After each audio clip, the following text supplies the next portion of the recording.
What would it take for you to leave everything behind? To set off and face new frontiers alone? For me, it was to pursue a dream of change. Education could be a force to unite peoples, nations, and cultures to create a more peaceful, just, equitable, and sustainable future. But to immerse myself in this vision, I had to say goodbye to everything I knew, and hello to a new life at Pearson College UWC on Vancouver Island.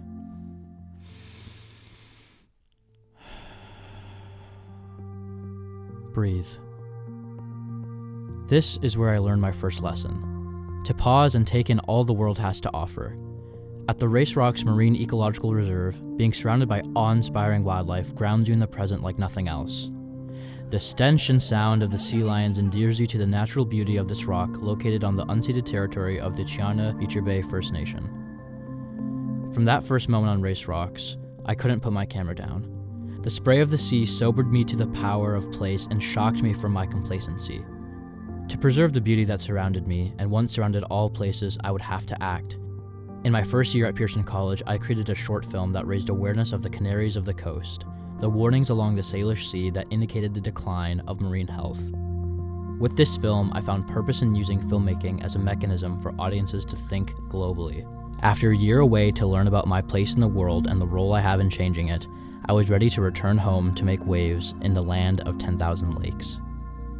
Once I woke up to the reality of the ecological crises on the Salish Sea, I knew I had to raise awareness of my local climate issues. First, I explored the effect of climate change on freshwater ecosystems through a short film. Second, I found I could amplify my impact through partnering with individuals and organizations dedicated to sustainability and conservation.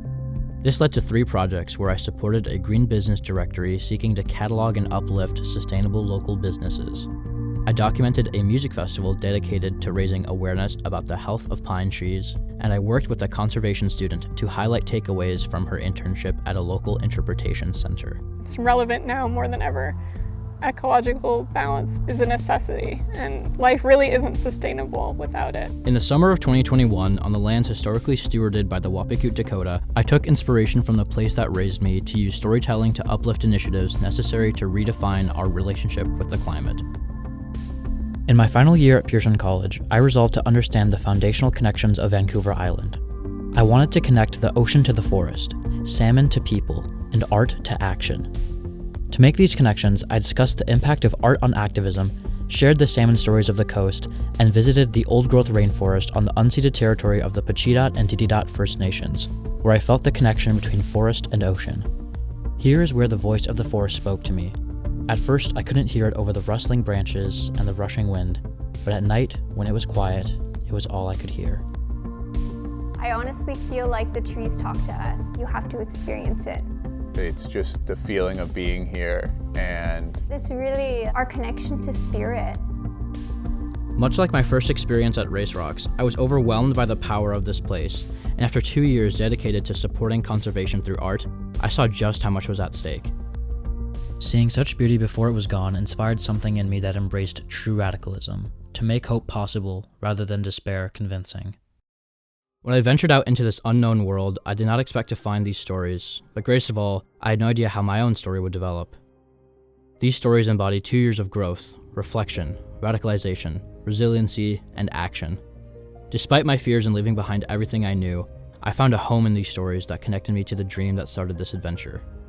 Once again, I venture beyond what is known, but this time, I'm not afraid, because as long as I tell stories, I'll always be at home.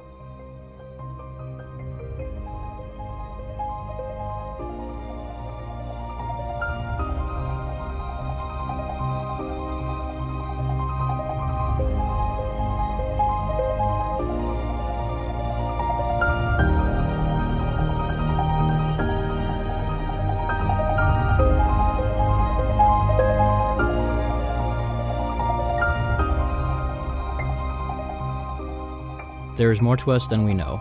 If we can be made to see it, perhaps for the rest of our lives we will be unwilling to settle for less. It's time for you to wake up. We need you now more than ever. Answer one question and change the world. What is your dream?